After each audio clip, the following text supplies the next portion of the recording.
Cuando me ofrecieron elegir el tema, y les agradezco que pude elegir el tema, busqué algo que pudiera ser útil para todos los oftalmólogos, no para los glaucomatólogos, no para los cirujanos, sino para todos los oftalmólogos. Y como en el hospital vemos muchas dificultades en el manejo de los pacientes con neovascular, se me ocurrió que podía ser este un buen tema para dar.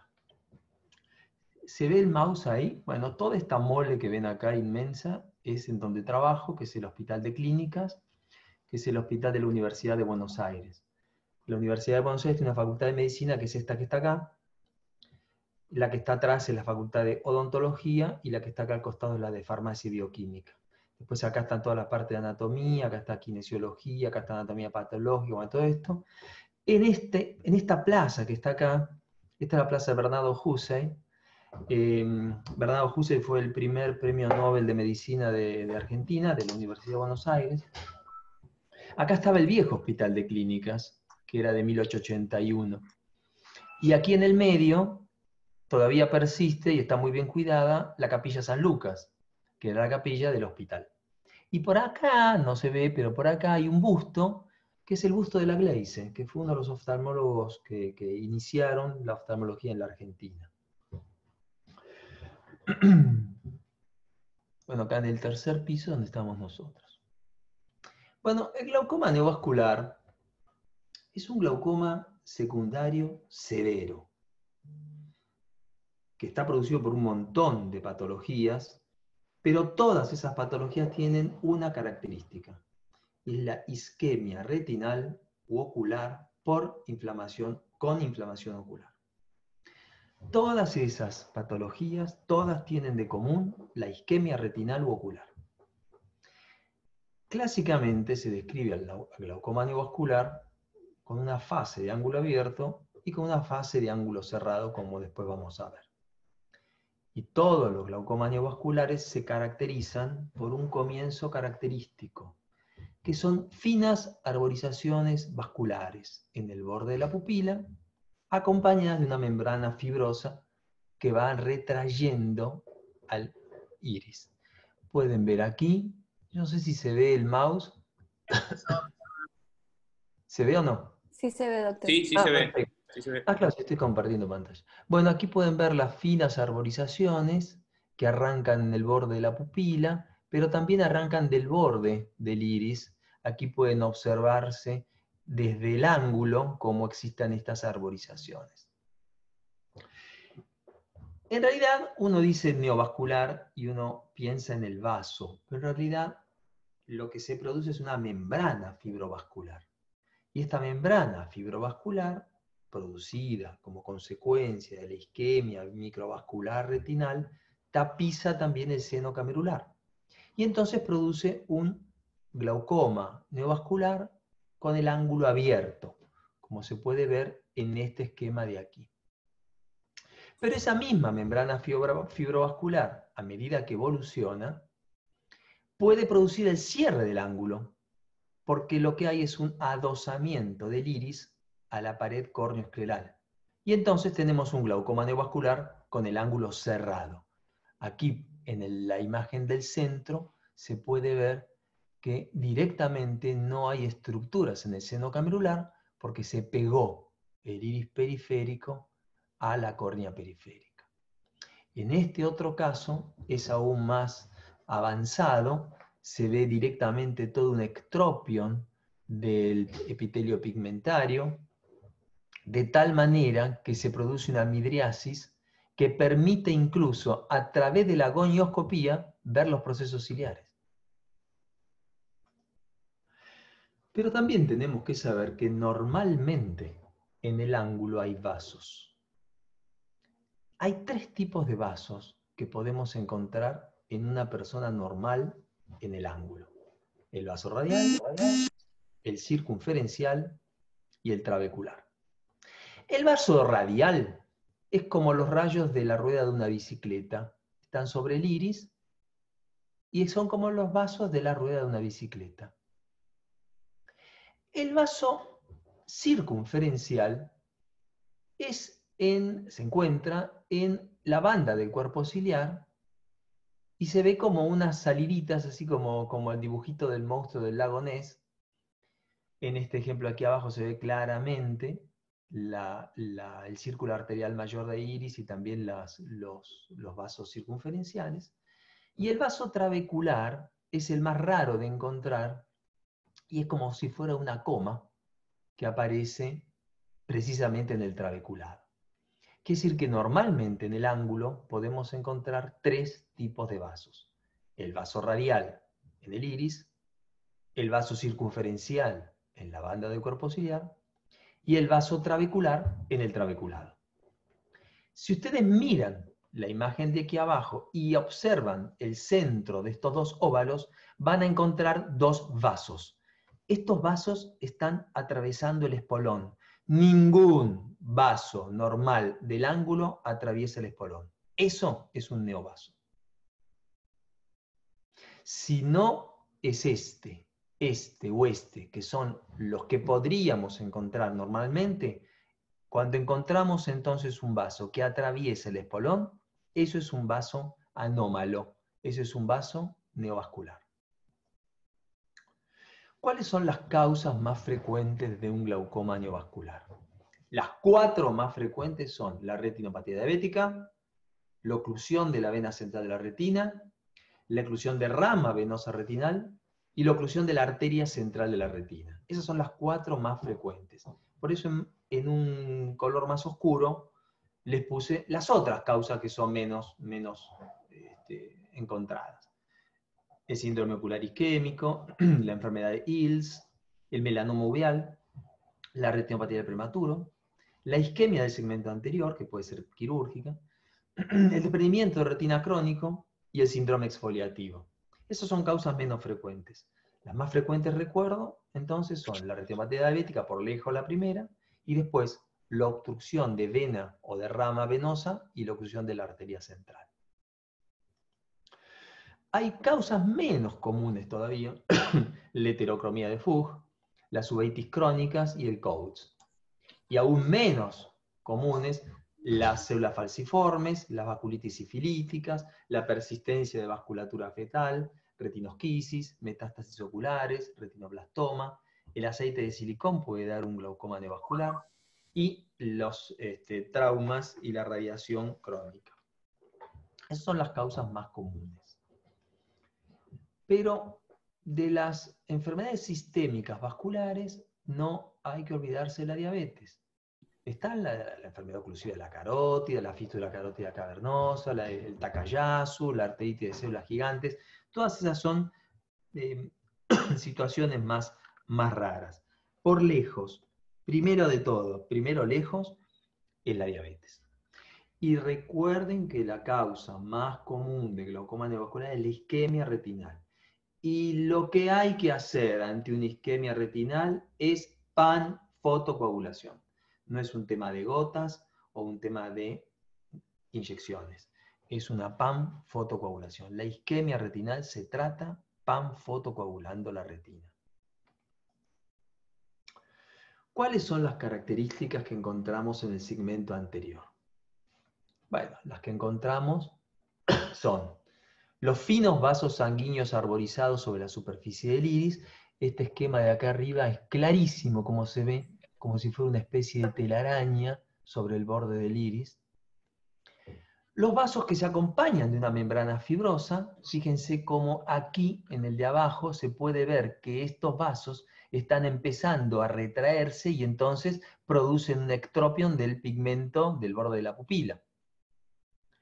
Esta contracción de la pupila, de la membrana, trae ectropion del borde, trae discorias y también trae sinequias anteriores periféricas.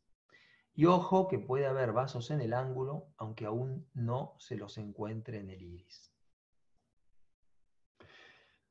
Repito entonces que la característica es que estos vasos empiecen en el borde del iris, y esto es lo que deberíamos buscar en un paciente con una diabetes, sobre todo mal controlada. Estos pequeñitos ovillos que encuentran acá, mínimos, fíjense lo pequeñitos que son. ¿Ustedes creen que esto lo podrían ver si al paciente lo ven directamente dilatado? No. Al paciente con una sospecha de glaucoma neovascular se lo ve sin dilatar, después se le dilata. Fíjense aquí en este otro ejemplo, esta arborización que se ve en cada uno de los óvalos que les puse aquí, no es el óvalo este donde está, ¿cómo se llama el óvalo ese? ¿Cómo se llama el óvalo donde está la bruja de Cachiche? Ah, ese es un óvalo chiquito. Ah, Pero bueno. el óvalo que está más cerca es el óvalo Gutiérrez, ¿no? Donde están Ah, los ese. cines y todo. Ah, sí, y está El que dices tú es el óvalo bolognesi. ese, porque me gusta ir a comer ahí. Ah, sí. Hay buenos Eh, pisco sours. sí. Y mientras tocan un piano, un Martin Weber, una cosa así. Bueno, fíjense entonces estos ovillitos que aparecen ahí.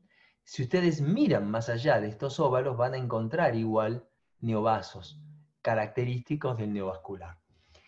Se extienden radialmente, se arborizan, crecen también en el cuerpo ciliar, crecen en la banda del cuerpo ciliar, cruzan el espolón hacia el trabeculado. Y esto es entonces a gran escala, a gran imagen, lo que uno puede llegar a encontrar, porque la conioscopía es clave. 10% de los glaucomas neovasculares tienen neovasos en el ángulo antes de encontrarlos en el iris. 1 de cada 10. Observen entonces el espolón claramente en la banda del cuerpo ciliar, más oscura, porque bueno, es cuerpo ciliar, que se ve en la cámara anterior, el trabeculado más oscuro, porque siempre tiene un poquito de pigmento, y atravesando el espolón, estos dos vasos que después se ramifican y terminan uniéndose. Esto es un típico glaucoma neovascular. Acá es mucho más florido el cuadro. Fíjense, por ejemplo, en esta parte de arriba de esta gonioscopía, cómo se observan también vasos atravesando el espolón, vaso atravesando el espolón, otro vaso atravesando el espolón, y cómo empiezan a ramificarse dentro del trabeculado. Esta membrana fibrovascular en el trabeculado es la que produce la hipertensión ocular, y toda esta membrana fibrovascular, tapizando el iris y el trabeculado y la córnea, terminan cerrando el ángulo. Es muy distinto el comportamiento, el tratamiento y el pronóstico de un neovascular de ángulo abierto que de un neovascular de ángulo cerrado. Entonces, perdón, el glaucoma es un cuadro agudo o subagudo. Cuando viene un residente, por ejemplo, y me dice, estoy con un paciente con un glaucoma agudo, me digo, glaucoma agudo, ¿por qué? Glaucoma agudo porque el ángulo está cerrado, glaucoma agudo porque se dio un pelotazo, glaucoma agudo porque tiene un neovascular, glaucoma agudo porque hizo un facogénico. Digamos, el glaucoma agudo puede ser por un montón de cosas. Uno de ellos es neovascular, puede ser agudo o subagudo. En general tiene mal pronóstico, sea por sus causas o sea por el glaucoma per se. Tiene una posible descompensación corneal que puede ser temprana o crónica. Aquí le puse dos ejemplos de descompensación corneal. En esta imagen de acá arriba, ¿pueden ver estas pequeñitas vacuolas sobre la superficie prácticamente de la córnea? Toda la superficie. Bueno, esto es a gran escala, esta es una foto de un edema subepitelial, microquistes. Cuando la presión sube de golpe, esto es lo que ocurre sobre la superficie de la córnea. Aquí abajo pueden ver directamente una bulla, y esto es característica de los cuadros ya subagudos, no agudos. En los dos casos se puede dar en un neovascular: el edema subepitelial microquístico y el edema crónico con bullas. En cualquiera de las dos situaciones, la tonometría se vuelve incierta. ¿Por qué? Porque una córnea hinchada con líquido puede transformarse, cuando es agudo, en una esponja que amortigua la medida del tonómetro, y la medida es cualquier cosa, y en un edema crónico puede transformarse por la fibrosis en un parche que aumenta la medida de la presión ocular y también la vuelve incierta.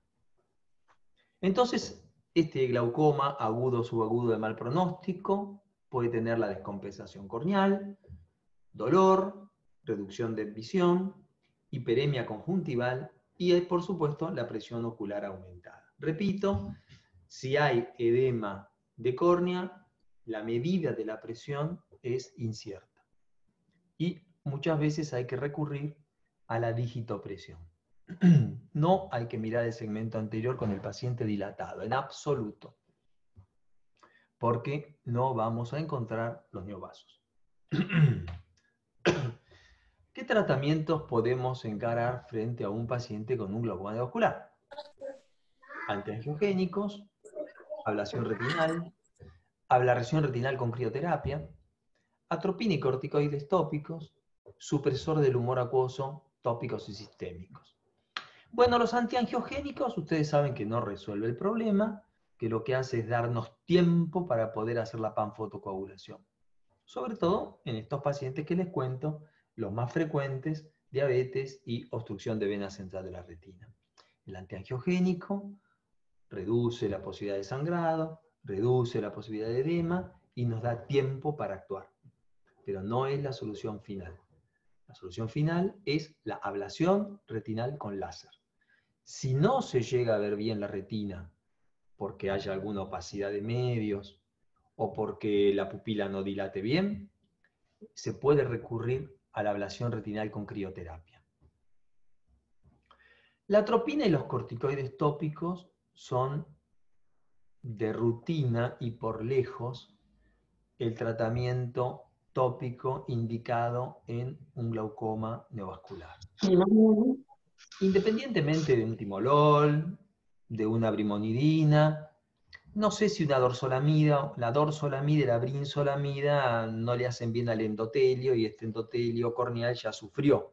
Por lo tanto, es mejor pensar en el timolol y en la brimonidina y no tanto en la dorsolamida.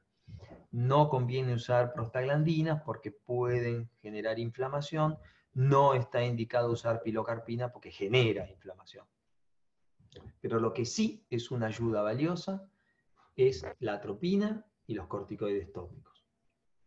Por supuesto que el tratamiento crónico con atropina puede generar una alergia de contacto, como están viendo en este cuadro, en donde el paciente, además de lidiar con su glaucoma neovascular y su trastorno visual, también tiene que lidiar con lo antiestético y con las molestias de la alergia de contacto. Javier, sí. Hay una pregunta más bien. ¿Sí? Ahí nos preguntan, ¿por qué mecanismos el silicón produce estos neovasos? No está descrito el mecanismo, porque tan es así que una de las, digamos, cuando el glaucoma, cuando un paciente con una cirugía vitreoretinal con aceite de silicón, independientemente del estado de la retina, desarrolla un neovaso, se le dice directamente glaucoma idiopático. No se sabe por qué es el mecanismo por el cual produce, pero probablemente, cuando se usa aceite de silicón, es porque estamos ante un cuadro severo de retinal y tal vez el motivo por el cual se produce el neovascular con aceite de silicón sea un problema retinal y no por el aceite. Sin embargo, si ustedes buscan causas de glaucoma secundario a aceite de silicón, van a encontrar que figura el neovascular. Perfecto. ¿Hay alguna otra pregunta? Y acá sí, ahí el doctor Marcelo nos pregunta, antiangiogénico siempre y cuando el ángulo esté abierto. Esa es su pregunta. El antiangiogénico no es para el ángulo, es para combatir el trastorno retinal. Por supuesto que si uno lo puede hacer cuando el ángulo está abierto, mejor, porque el pronóstico es mejor y las opciones de tratamiento del glaucoma son mayores.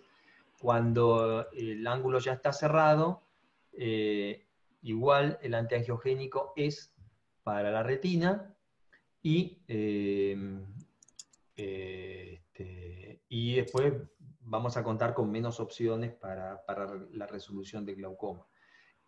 Cuando el ángulo es abierto, algunas veces el antiangiogénico puede llegar a resolver el cuadro, pero eso es solamente muy incipiente y cuando el ángulo es abierto. De todos modos, cuando hablamos en generalidad el antiangiogénico es para darnos tiempo para hacer la panfotocoagulación, independientemente de cómo esté el ángulo. Perfecto. Perfecto. ¿Alguna otra pregunta? A ver, vamos a ver otra. O si quieren las hacemos después. Sí, también vamos avanzando y vamos resolviendo en el camino, Javier, yo creo. Bueno, perfecto. Bueno, acá escribí mal, ¿no? Porque puse glaucoma neovascular y dice tratamiento de glaucoma neovascular. Y esto es por alguna razón, y es porque cuando uno tiene que tratar quirúrgicamente un glaucoma neovascular, se pone nervioso. No se pone nervioso, puede poner las cosas mal en su lugar. Entonces el tratamiento del glaucoma neovascular quirúrgico es con trabeculectomía con antimetabolitos, dispositivos de drenajes o segundos o tercer dispositivo de drenajes. En mi opinión, la trabeculectomía como procedimiento aislado es inefectiva en un glaucoma neovascular. Es un ojo que tiene inflamación agregada. Por lo tanto, de hacer una trabeculectomía tiene que hacerse con antimetabolitos y tiene que hacerse cuando ya se resolvió el cuadro de proliferación vascular. Es decir, agarré el paciente diabético con su neovascular, con su ángulo abierto, con inyecciones, con panfotocoagulación, conseguí la remisión del cuadro neovascular. Bueno, una trabeculectomía con antimetabolitos podría llegar a ser suficiente. En general, no es suficiente, ni siquiera con antimetabolitos. Y la indicación de un dispositivo de drenaje es para mí la más acertada. Acá les muestro un caso que es el mismo paciente. Al paciente con su cuadro neovascular se le puso una primer válvula, se siguió haciendo la panfotocoagulación, esto es todo lo que dilataba, terminó con una segunda válvula y fíjense que aún así sigue con sus neovasos y terminó recurriéndose a la crioterapia porque no había cómo llegar a la retina periférica. Entonces puede ser necesario un segundo o una tercera válvula. Yo pongo dispositivo de drenaje porque hay quien usa los valvulados como el AMED y hay quien usa los no valvulados como el Berbelt o el ADI. Otro tratamiento es el de la ciclofotocoagulación. Muchas veces tenemos que recurrir a este procedimiento cuando ya la válvula no fue útil o suficiente para bajar la presión. La ciclofotocoagulación puede ser endociclofoto o puede ser transescleral. La endociclo no es una cosa nueva, ya la había descrito Uram hace muchísimos años. Hay que tener el equipamiento para hacerlo. Es un procedimiento quirúrgico intraocular, de manera que en general se opta más por los procedimientos transesclerales. Lo que pasa es que en el endociclo uno está mirando el proceso ciliar y lo está viendo fotocoagular, y en el transescleral uno está suponiendo que llega al lugar a donde quiere llegar. Se trabaja un poco más a ciegas. Hay circunstancias en donde la ciclofotocoagulación no es útil, sino no es posible porque no se dispone del equipo, y entonces no hay que olvidarse de la ciclocrioterapia, técnica que tiene más de 50 años de descripta y que con la técnica adecuada puede salvar ojos. Y después hay nuevas técnicas sobre el cuerpo ciliar. Bueno, acá les muestro, esta es una de las nuevas técnicas sobre el cuerpo ciliar, que es la utilización de diodo láser de 810 nanómetros. Fíjense cómo este paciente que tiene un neovascular, tiene su válvula puesta, pero el neovascular está activo, Fíjense este paciente con un neovascular post cirugía vitreoretinal que tiene acá una trave, acá un express y acá terminó con su válvula. Y fíjense este paciente, un señor con una pseudoexfoliación capsular, que había hecho una trombosis venosa, que es una asociación bastante frecuente. Ustedes saben que la pseudoexfoliación tiene una vasculopatía y entonces tiene más riesgo de tener fenómenos vasculares, oculares y extraoculares. Aquí, ¿qué pasó? El paciente, ya con su lente intraocular, ya con su glaucoma neovascular controlado, ya con su válvula puesta, años después aparece con la lente y el complejo lente bag caído y el vitrio metido en la válvula y otra vez un cuadro de hipertensión ocular. Bueno, el diodo láser 810 se puede utilizar de dos maneras, lo que se llama termolisis y lo que se llama subciclo. Termolisis es lo mismo que ciclofotocoagulación. Subciclo es lo mismo que micropulso. Lo que pasa es que, bueno, el micropulso lo patentó una empresa, el subciclo lo patentó otra empresa. Son nombres distintos, pero dicen lo mismo. Hoy en el mercado mundial, occidental al menos, hay 4 de estos equipos. El ciclo G6 de la firma Iridex, el Supra 810 de Quantel, el Fox 810 y el Lightlass 810, que es el más nuevito, el Lightlass 810 de Lightnet, ¿no?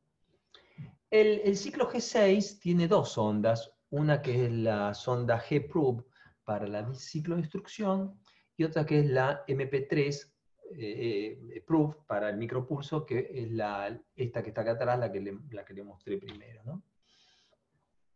Bueno, estos son láser de pulsos que busca, digamos, ¿qué hace un micropulso? Busca reducir la temperatura. Básicamente reducir la temperatura para reducir el daño tisular. Y en su efecto sobre el cuerpo ciliar, disminuir la producción de humor acuoso, aumentar la salida de humor acuoso por la vía uveoescleral y también alterar la posición del músculo ciliar, cambiar la estructura del trabeculado y favorecer la salida de humor acuoso por la vía trabecular. Hay diferentes sondas, unas son reusables y otras no, es combinable con la facomulsificación, es repetible y, ojo, no hay vuelta atrás. Si al hacer una termolisis o ciclofotocoagulación hacemos energía de más y destruimos procesos ciliares de más, no tenemos vuelta atrás. Y una de las complicaciones es la hipotonía ocular crónica sostenida y hasta la ptisis bulbo. Por eso, como es repetible, uno puede arrancar con parámetros más bajos de los habituales. Pero, repito, estas son técnicas nuevas, no son tan nuevas, la verdad que este diodo es de 1992, pero bueno, se puso de moda hace 2 años. Carol. Sí, Carol. ¿Qué pasa, Carol? Javier, había una pregunta interesante ahí. A ver, sí. En los casos en que estás con la presión alta, ves rubiosis, pero el ángulo abierto, ¿prefieres hacerle un micropulso primero antes de un dispositivo de drenaje? No, yo prefiero poner un dispositivo de drenaje, porque para el micropulso, primero hay que tener, el paciente tiene que tener bien en claro que el micropulso es repetible porque es necesario repetirlo. La tasa de éxito del micropulso es baja. ¿Por qué? Porque estamos más o menos en un 25-30% de reducción de la presión. No me oyen. Al año, año y medio. Año y medio. Estamos hablando de patologías recontracrónicas. Entonces, la mayoría de los reportes que han salido, no los primeros, que tienen poco seguimiento, los que han salido después, que muestran que duran aproximadamente un promedio 1.8 años, ¿no? Digamos, serían como, ¿cuánto es 1.8? 12 meses, más o menos 20 meses, y que son repetibles. De manera que yo prefiero un dispositivo de drenaje, sobre todo en pacientes que están más lejos, que tienen menos posibilidad de volver a controlarse. El dispositivo de drenaje tiene una tasa de éxito hipotensor ocular mayor y una tasa de éxito en el tiempo también mayor que el micropulso. Yo la termolisis prefiero dejarlo en ojos que no tienen visión o en ojos en donde, a pesar de tener visión, ya se han agotado otras posibilidades como trave, válvula o micropulso. Claro, entonces como primera opción, dispositivo de drenaje, también estoy de acuerdo, y como segunda podría ser el micropulso, ¿no es cierto? Como segunda podría ser un micropulso o una segunda válvula, pero si la primera válvula falló, hay que pensar que el fenómeno fibrótico de la conjuntiva nos va a hacer fallar una segunda válvula y entonces podemos recurrir a técnicas que no dependan de la conjuntiva, como puede ser el micropulso o la termolisis.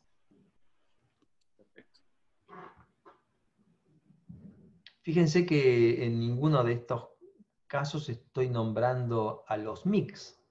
Ustedes saben que hay mix que necesitan de la conjuntiva y mix que pueden no depender de la conjuntiva. Bueno, los mix no son una indicación en los glaucomas neovasculares.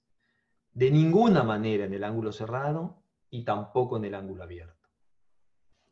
Los que dependen de conjuntiva y los que no dependen de conjuntiva. No es algo para pensar en estos ojos. Hay una pregunta muy buena también acerca cuando el paciente está con la presión bien alta y le tienes que colocar los antiangiogénicos. ¿Cuál es tu conducta ahí? ¿Sueltas un poquito de líquido primero para colocar la inyección? Bueno, claro, llenar un ojo lleno no es bueno porque no es indicado, entonces muchas veces uno lo que puede hacer es una pequeña paracentesis en cámara anterior, sobre todo cuando el ojo es pseudofáquico, donde hay menos riesgo. Yo las antiangiogénicos yo lo hago en microscopio. Yo sé que hay gente que la hace en su consultorio o lo hace en un ambiente quirúrgico, pero no usando el microscopio. Yo los hago con el paciente sentado en el microscopio. Y si tengo que hacer una paracentesis, más aún todavía. Pero a veces lo que se hace es una pequeña descompresión para bajar un poquito la presión y entonces ahí un poquito la presión, porque ojo que una aguja 30G en una esclera hipotónica no es bueno. Si apenas bajar un poquito la presión para poder hacer una efectiva inyección de antiangiogénico. Y hay otra también, ¿qué dispositivo es tu ideal? ¿No? ¿Un valvulado o no valvulado en estos casos? Bueno, yo tengo mucha experiencia con la válvula de AMED. Nosotros empezamos a poner válvulas desde 1988. Digamos. Tuvimos la suerte de que en el hospital, en el año 88, fue invitado Alvarado y él trajo las Molteno de 2 platos y se sentó con los residentes y nos enseñó a poner válvulas. Una cosa de maestro absoluto, ¿no? De maestro absoluto Alvarado que vino y de maestro absoluto San Paolesi que abrió el quirófano para que un extranjero viniera a enseñarnos, ¿no? Así que yo me saco el sombrero con los dos. Claro. A partir de ahí, bueno, no tuvimos buena experiencia con las Molteno de 2 platos, eran demasiado hipotonizantes, eran cirugías demasiado aguerridas, porque, bueno, había que pasar el plato por debajo de los músculos y cosas por el estilo. Entonces, bueno, apareció la S2, la AMED S2, empezamos a poner mucho AMED S2, después apareció a Berbel, tuvimos también una suerte tremenda, vino Paul Palmer, un cirujano increíble, vino él con un montón de válvulas de Berbel y operó en varios quirófanos de Buenos Aires, y uno de ellos, en 4 operó, y uno de ellos fue Clínicas, y también se sentó con los residentes y con los médicos de glaucoma y nos enseñó a poner las válvulas de Berbel, y lo vimos en vivo y en directo. Lo que ocurre es que la distribución de Berbelt en Argentina es un poco más difícil de conseguir que la distribución de AMED. Después vino la AMED pediátrica, que no me gusta, y también vino la AMED, la FP2, FP7, perdón, la FP7, que es la AMED no rígida, flexible, que es con la que más experiencia tengo y la que yo prefiero. Después vino la AADI, que es un desarrollo de la India basado en la MED, perdón, en la Berbelt, que la verdad que el distribuidor fue muy bueno con nosotros, nos regaló varias para ponerlo en pacientes carentes de recursos en el hospital y tuvimos una experiencia con eso y tiene prácticamente la misma, digamos, beneficios y problemas que tiene la Berbelt. Si yo Pero inclusive es más flexible, ¿no? Sí, sí, es más flexible, sí. Y el tubito es más flexible todavía. Pero si yo tuviera que elegir, yo hoy por hoy elijo la FP7 de AMED. Que en Argentina, yo no sé cuánto está en el resto de Latinoamérica, pero en Argentina es muy cara.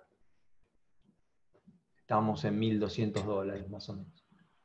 Claro, acá siempre AMED es más caro que Berbelt. En Argentina también AMED es más caro que Berbelt. Acá también. Acá casi la AMED es casi el doble que la Berbelt. Pero lo que pasa es que es mucho más fácil en conseguir la de AMED. De hecho, el distribuidor es muy buena gente y en mi caso, por ejemplo, él me da una para que yo la tenga, para cuando tenga que usarla sin tener que estar pidiéndola. Es decir, la válvula que yo pido es para reponer la que acabo de usar. Y eso, la verdad que me facilita mucho las cosas. También tienen los distribuidores de acá, son en eso muy, muy solidarios. Nosotros los hemos llamado para decirle, tengo tal paciente del hospital que no tiene un peso, me podés mandar una válvula y automáticamente nos dan la válvula gratis. La verdad que me saco el sombrero con eso también. Bueno. Bueno, de paso, si quieren, les digo quiénes son. Es Mauro Álvarez de BSA. Sí, porque la verdad que, digamos, estaría mal que lo digan ellos, pero estaría mal que yo no lo diga.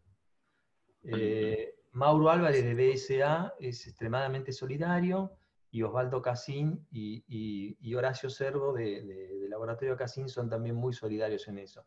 Cada vez que los hemos llamado, porque hemos tenido un paciente sin recursos, hemos tenido el sí automático de ellos. Estaría mal que lo dijeran ellos, pero no, yo lo puedo decir. Perfecto. Tengo una más, me parece. Esto. Ajá, excelente. Después seguimos con las preguntas. Perfecto. Muchas veces, yo he dicho que este glaucoma neovascular es un glaucoma de mal pronóstico. Y efectivamente lo es. De manera que podemos llegar a una situación de glaucoma absoluto. ¿Qué es el glaucoma absoluto? El glaucoma absoluto es el ojo ciego por glaucoma. Un ojo ciego por glaucoma se llama glaucoma absoluto. Y por supuesto podemos tener un glaucoma absoluto post-neovascular. Bueno, no se terminó nuestra tarea ahí. Nosotros como oftalmólogos también tenemos que atender a los ojos ciegos. Cuando hay una pérdida de visión muy severa, con las ayudas ópticas que podamos, con la rehabilitación visual, el paciente que está ciego también necesita de nosotros y de los rehabilitadores visuales. Cuando hay dolor, detectar por qué es ese dolor, si es un dolor ciliar o si es un dolor de superficie. Porque si es un dolor de superficie, porque esté alterada la córnea, lentes de contacto, micropuntura de Bowman, membrana amniótica, recubrimiento conjuntival, procedimiento de Salleras, pueden ser muy útiles. Fíjense en estos casos, aquí por ejemplo hay un glaucoma absoluto postneovascular, en donde al paciente no le duele, el ojo está con sus vasos, pero no está rojo y no es demasiado antiestético. Bueno, este ojo, mientras esté así, vamos a estar tranquilos. Fíjense este caso del medio, en donde es antiestético y es peligroso, porque fíjense estas ramificaciones cómo fueron invadiendo a la córnea, van a terminar, fíjense, así ya como la alteración de este reflejo producto del edema, y sobre esto hay que hacer algo porque si no este paciente va a terminar con bullas o con un absceso corneal y perdiendo su globo ocular. O fíjense este caso, que después de varios procedimientos quirúrgicos, después de su válvula, después de no tener recuperación visual y recuperación funcional del ojo, procedimos a hacer una micropuntura de Bowman y una colocación de membrana amniótica para que el dolor conjuntival y corneal que ese paciente tenía fuera mitigado y el paciente tenga una calidad de vida mejor, aunque no vea. Cuando el dolor es ciliar, pues recurrimos a una inyección retrovulvar. Se puede hacer con alcohol absoluto, yo la evito porque el alcohol absoluto produce necrosis grasa y entonces también produce retracción del globo ocular y enoftalmos. Yo prefiero entonces hacerle una inyección retrovulvar con Ampliactil. Y no la hago yo, la hace el anestesista. Porque el Ampliactil puede alterar los parámetros de tensión arterial y entonces generar una hipotensión ortostática severa. Por lo tanto, yo prefiero que sea mi anestesista, Majo Laíño, que haga la inyección retrovulvar con Ampliactil. También está descrito la inyección retrovulvar con morfina, pero no tengo experiencia. Bueno, ante este glaucoma absoluto también podemos tener alergias y entonces debemos tener el control adecuado de los medicamentos tópicos y también puede resultar antiestético en tal manera que el paciente necesite una evisceración o una enucleación. No sé si les ha llegado situaciones, pero yo he tenido pacientes que me han dicho, ay doctor, me arrancaría los ojos de cómo me duele. Y uno ya ha hecho varios procedimientos, ya hizo varios intentos, y uno le tiene que proveer al paciente una buena calidad de vida. Y muchas veces, una evisceración y una enucleación es quitarle al paciente el problema que tenía, y por supuesto que hay maestros de la oculoplástica que hacen unos ojitos que ni se nota que no son los que tenía el paciente. Son los que tiene el paciente porque el paciente los paga, pero bueno.